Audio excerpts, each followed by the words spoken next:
Welcome to Anxiety and the Artist, the podcast that explores artists' relationship with anxiety, offering insight and inspiration. I'm your host, Allison Sheff. My guest today is Matthew Allen Wilson. Matthew is an Emmy Award-winning TED speaker and a tactical arts consultant. As a supervising clown doctor with the first professional medical clown program in the United States, Matthew brought joy and delight to critical care environments at top research hospitals in the country. He's also a professional sword swallower with a degree in biophysics from Vassar College.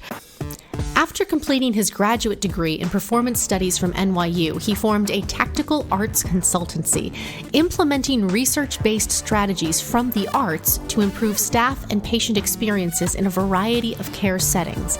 He also teaches career communication and personal branding to the next generation of business leaders at the Fordham Gabelli School of Business in New York City. Matt, welcome to the show. Thanks so much. You forgot to mention that The Advocate dubbed me a bisexual medical clown turned minister and internet sensation. Yes. Some of you might have seen the video that went viral of a couple getting married during quarantine on a New York City street while a friend officiated from his apartment window. Well, that friend was Matt. We have a link to the video on the Anxiety and the Artist website that you guys can check out. So Matt, tell us a little bit about your background and how anxiety has played a role in your life.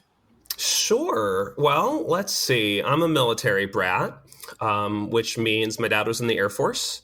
So I grew up navigating that first day of school anxiety again and again and again. In fact, I went to 3 different first grades on 2 different continents.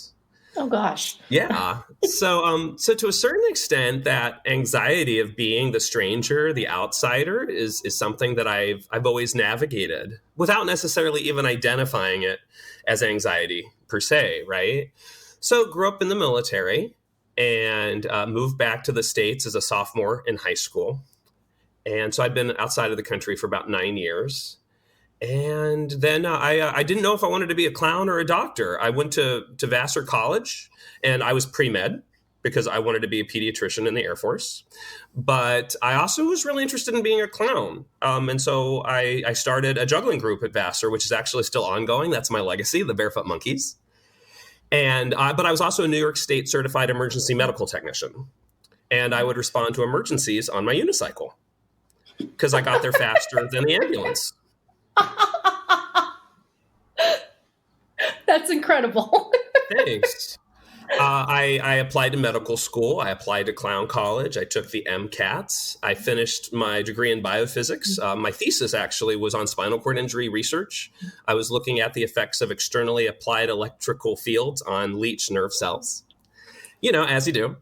As one does. Yeah. And then I moved to New York to be a medical clown with the first professional clown doctor or medical clown program in the country, as well as be a performing artist. Amazing. And I know you got into experimental theater at one point. Can you talk a little bit about that? Yeah, absolutely. So from my perspective, being a theater clown or with that kind of a background, that's a physical theater thing or an approach to theater. And so physical theater has always been really important to me. And I was inspired by the work of the Polish laboratory theater experiments, Grotowski, and all of which influenced the contemporary theater movement in this country in the 60s and 70s. So a lot of the ensemble theater experiments in New York City came from that tradition. And I thought it was fascinating. I was always more interested. My wife and I would get into arguments, conversations about the outside in versus the inside out approach to performance. I really like the physical side of things and experimenting from that place. And she really appreciates the emotional journey of the artist. And there's room for both. And it's usually a combination, right? So it's funny. I'd say in addition to being a medical clown, I was also pursuing work in experimental ensemble based musical theater, which isn't really a thing. And yet I found it. I think the best ideas and jobs come from realizing a need or a gap in the industry and then creating something to fill that gap. So what did that teach you about anxiety? You had an experience with a physical therapist that taught you something, sure. Right? So, I mean, something that I think, so artists and actors are like some of the original freelancers, right? Like these days, the freelance economy, the notion of a gig economy has kind of entered the mainstream, right? And it's funny because as a performing artist living in New York City, anytime I told people what I did, often people would say, "Oh, well, isn't that hard?" And I said, "Well, I mean, yes and no. I really like looking for work." And I bring that up to say, I am the lifestyle of an actor, of a gigger, of a vagabond, of an itinerant individual. That's kind of how I grew up, right? As a globetrotting military brat. So that wasn't new. And then as a performing artist looking for work, I embraced the fact that there is inherent instability and I don't know where my next paycheck's coming from, right? So just to say, that didn't stress me out, or at least I didn't recognize that as a form of stress or anxiety. Until I just developed some neck pain. I've been a physical theater artist my entire career, and I've been engaged or resulted in a myriad of injuries, right? You get hurt, you just do. And so you got aches and pains and stuff like that. But I never had any neck or back issues. And that kind of concerned me because it can really, knock you out, even if it's somewhat minor. So I went to see an osteopath. I was lucky because I got to see someone probably at the Harkness Center, which is a hospital practice in the city that really focuses on artists and dancers. Because something I've discovered as a performing artist, it's really important to find healthcare practitioners that understand how you use your body. Because the way we use our body is how we make our money, right? Like if your body's out of commission, then you can't even look for work. So went to see the osteopath and they recommended PT, which was great. And I lucked out because my physical therapist happened to have been from Poland and was actually trained in the Polish theater laboratory techniques. He was a stunt person. I couldn't believe my luck. I'm like, oh, we're going to get along fine. Right. So he's working on me, doing a little bit of massage, and he's just kind of checking in. He's like, "So are you under a lot of stress?" And I don't know if you've noticed this about me. I tend to be fairly upbeat. I pride myself on that. I'm a realist, but I'm an optimist, or a realistic optimist, optimistic realist. I don't know what I am, but I have a lot of energy, and I didn't feel stressed, so to speak. Right. Life was good in that I am living the life that I choose to live. Sure, my body was feeling kind of funky, but I told him, no, I'm not under any stress. Even though I wasn't necessarily employed at the moment and I didn't know where my next paycheck was going to come from, I wasn't stressed about that. It was all going to work out. So then he said, "So how's your sleep?" And I thought about it and I said, well, I'm actually not sleeping that well. I'd say there were several years off and on, depending on what was going on in my life, where I would put a considerable amount of time and energy and effort in order to be able to sleep, right? Like whether it's a routine, turning down the lights, getting off devices. So sleep was, touch and go at that point. And then he said, "Well, are you having any nightmares?" And I thought about it. I'm like, well, actually, just that week, I'd had a dream where I was back in our first apartment in Jersey City, and all my friends were being shot. There was ethnic cleansing going on in our neighborhood. And so in my nightmare, I was seeing my friends assassinated on my doorstep. And so I thought, well, yeah, I guess that does count. I'm not sleeping so well. I'm having these nightmares. He says, "It sounds like you're under some stress." And so I guess that just helped me frame the notion that humans are extremely adaptable. Right? Like we are extremely adaptable, which both works to our advantage, but also means we could be experiencing stress and anxiety. And the weird thing is not necessarily be aware of the toll it's taking on us in the long run. Mm-hmm. Out of curiosity, because you're so accustomed to the gig lifestyle, have you ever had a permanent full-time job, and did that give you a tremendous amount of anxiety as a result? It's funny. I didn't want a full-time regular job until recently. And at the beginning of March, I got my first full-time job. And then 2 weeks later, New York City got shut down due to the pandemic. And so, did that give me, I think it's similar to the first day of school. There was anxiety around a new routine and a commute. I've never been a commuter. And so mostly it's just that anxiety of commuting in New York City where now you have a schedule and you have to clock in. So I guess, often when I think in terms of anxiety, I think there is anxiety that is helpful and or healthful, and that is a signal. I mean, it's all a signal, right, that we should be paying attention to. Mm-hmm. And sometimes it's just something that you navigate, and sometimes it's paralyzing, and you're like, cool, what's going on here and what's the pattern? Absolutely. Recognizing when anxiety is serving you or hurting you is key, and being able to differentiate between the two.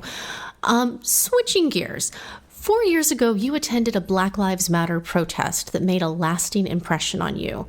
Can you tell us about that experience? Yeah, sure. I was really fortunate because I had a friend who was also very politically engaged and an academic, and was willing to introduce me to her friends and her community. And I attended a protest with her. It was interesting because at the time I was in jury duty. And so I was trying to I couldn't attend any protests that week because of jury duty. This was 4 years ago. And so I was attempting to amplify some of the messaging and get it out. And then I actually got kicked off the jury for sending tweets out about the protests. It was really interesting. So I learned a lot just about our justice system and the jury duty and what it's like to navigate that. But because I got kicked off the jury, the next day I was able to participate in a protest. And the interesting thing was it was a rally first down by City Hall. And then we walked up Broadway to Union Square.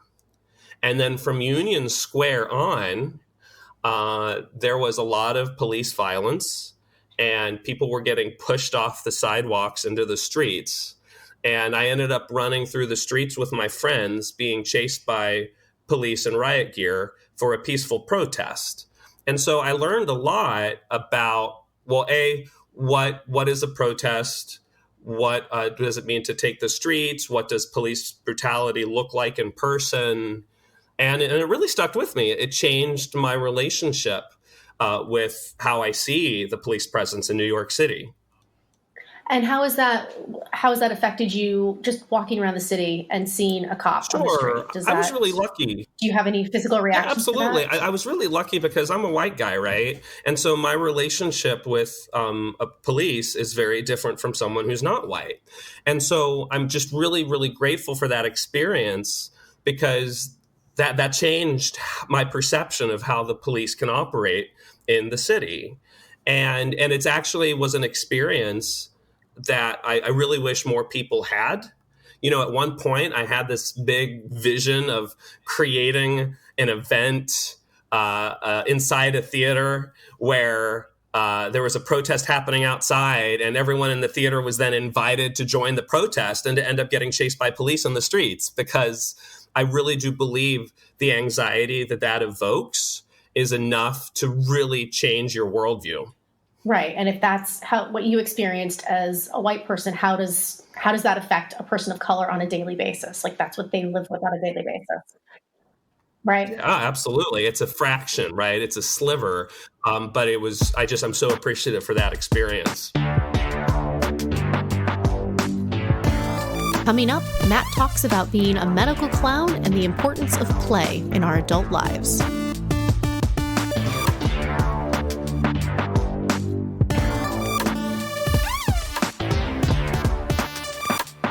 So you also work as a medical clown.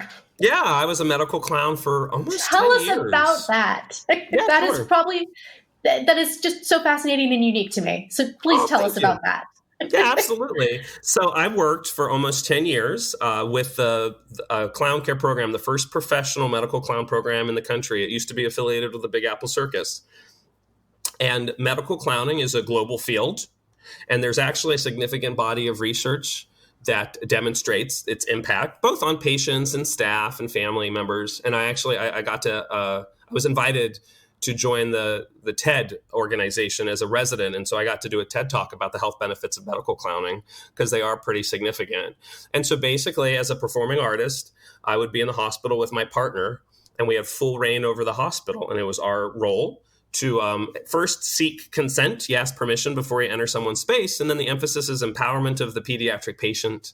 And it's basically an improvisational encounter where the goal is to kind of meet the patient where they're at and get, see what happens. And is that something that is prevalent in a lot of hospitals, or was this unique to, you worked at Sloan Kettering, correct? Yeah, good question. I was at several hospitals. Our program operated in New York City at multiple hospitals, including Harlem Hospital, which is part of New York City Health and Hospitals, the largest public healthcare system in the country. We were at Mount Sinai at the time, Memorial Sloan Kettering, Columbia Presbyterian, New York Presbyterian before they merged. Up at Yale, New Haven, Long Island, LIJ. We also ended up at a VA hospital working with adults, and St. Barnabas in New Jersey. And then our program also was in Boston and DC and Baltimore, Atlanta, Georgia. And then several people who had trained in that program in the 90s into 2000 spread around the world. So there are programs, some of which started with artists who had trained in New York City, but they're in France, Germany, Holland, Brazil, Israel, Australia. Yeah, it's everywhere. And did you primarily work with children, or did you work with adults and children? Sure. So our funding was primarily for pediatric hospitals. So initially my training was with the pediatric population. And then the cool thing is, as time went on, our program started experimenting with elder care, dementia care, memory care in VA facilities. And then that has also been explored around the world in Australia and in Holland and Scandinavia. So there are programs that have since expanded to include the elder population. And I've expanded some of my work in the past to do some of that too. Cool. So you now work as a tactical arts consultant. Can you tell us what that is and what that involves? Yeah, sure. So something that I learned as a medical clown, or something I'm really passionate about, is how can you use research-based arts practices to change an environment, whether it's an institution. In my case, it was a hospital, right? And so I decided I wanted to expand my view outside of medical clowning. And what would that look like? And so I created a tactical arts consultancy where the goal is to use research-based arts practices and strategies in institutional spaces like hospitals and elder care facilities to change the environment of care for patients and providers. Fantastic. And how does your master's play into that? Sure. So I went back to school to get a master's in performance studies. And the reason I chose performance studies was because as I was looking at medical clowning and play and performance, that all actually came within the umbrella of performance studies. There's interesting scholarship on medical clowning that is actually done by scholars of performance studies. And I take play very seriously. I'm currently working on a writing project, play for adults, because adults are really bad at play. They don't really know how to play. It's not necessarily their fault. But if we expect children to play or to create spaces for children to play, then we kind of need adults to understand what that means. And so play happens to be an area of study that fell within the oeuvre of performance studies. And as a matter of fact, in Israel, they actually have a medical clown degree program. And the person that started that program had completed the performance studies program at NYU many, many years ago. So very cool. So as somebody who has used play and your art to help others deal with their pain and their anxiety, what has that taught you, and what can we take away from that? Sure. That's such a great question. I think it starts as an artist.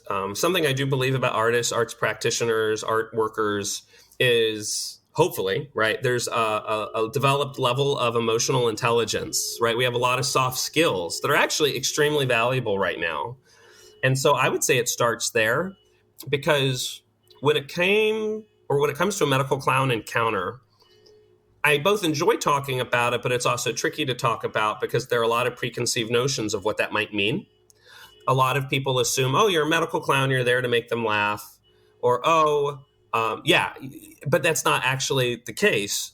The first thing that happens is you acknowledge the circumstances and you meet them where they're at, and you obtain consent. Hey, can we be here together? Cool.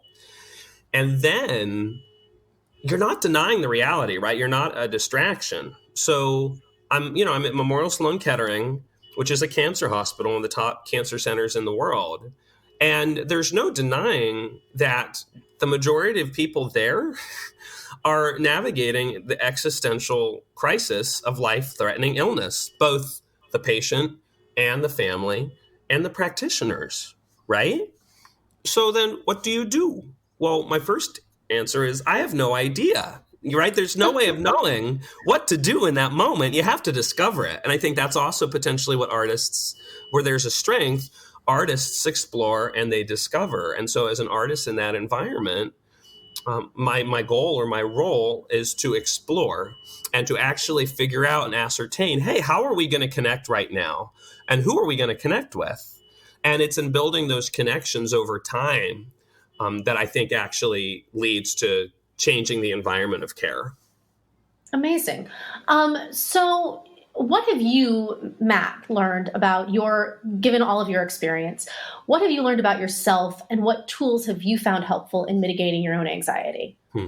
Well, I guess it's interesting. So, as a performing artist, I would say all of us probably navigate performance anxiety, right? And it's funny, something that I've learned, when I was invited to give a TED Talk, I actually didn't want to give the TED Talk. I wasn't interested in giving a TED Talk. I didn't want to be on stage and I didn't want to be in front of a camera. And this is coming on the heels of an almost 2-decade career of being on stage, or being on camera. And it was interesting going back to school, going to grad school, my focus was on the academic side of performance and the theory. I wasn't interested in the actual practice. And so because I had that shift, I now recognize and realize the value of warm up and rehearsal and just that regular stuff that I think we take for granted all plays into mitigating the anxiety of performance. Preparation. Say what? Preparation is key. Yeah, it is. But also it's absolutely. I do agree with you. When I lead workshops on public speaking, the thing that I focus on definitely is preparation. Like, you can't over rehearse. But what I also recognized about myself is, because my background was physical theater, I had a very specific physical warm up. It would shift and change that I developed and I had for a really long time. And I actually taught it, or some version of it, to some of my fellow TED speakers. And I realized just the act of doing that, having that practice, there was still performance anxiety, but without it, it was almost exponential, as it were, right? Like, it's almost like I know what to expect. Meaning, when you're rehearsing a show, there's a lot of unknowns and you never know how it's going to turn out, but you're going to get through it. You just do, right? Like, I have a thing. I don't like one-offs.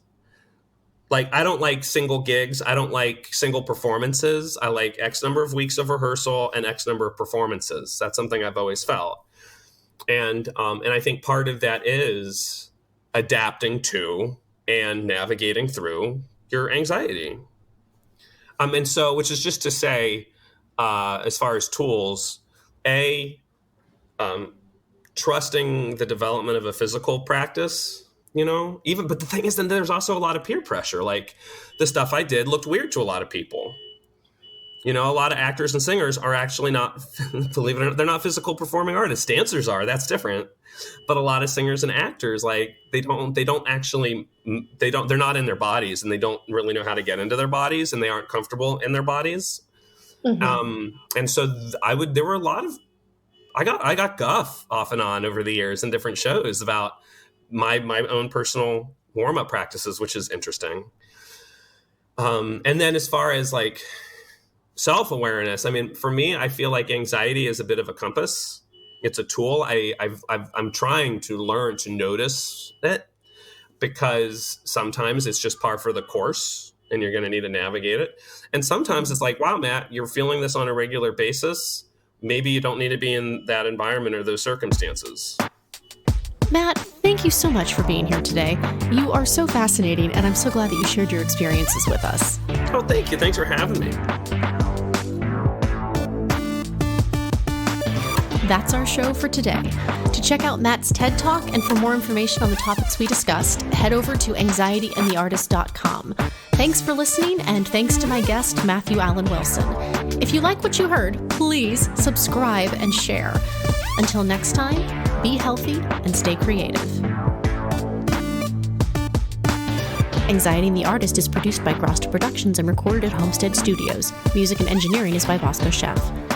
This podcast represents the opinions of Allison Sheff and her guests. The content here should not be taken as medical advice. The content here is for informational purposes only, and because each person is so unique, please consult your healthcare professional for any medical questions.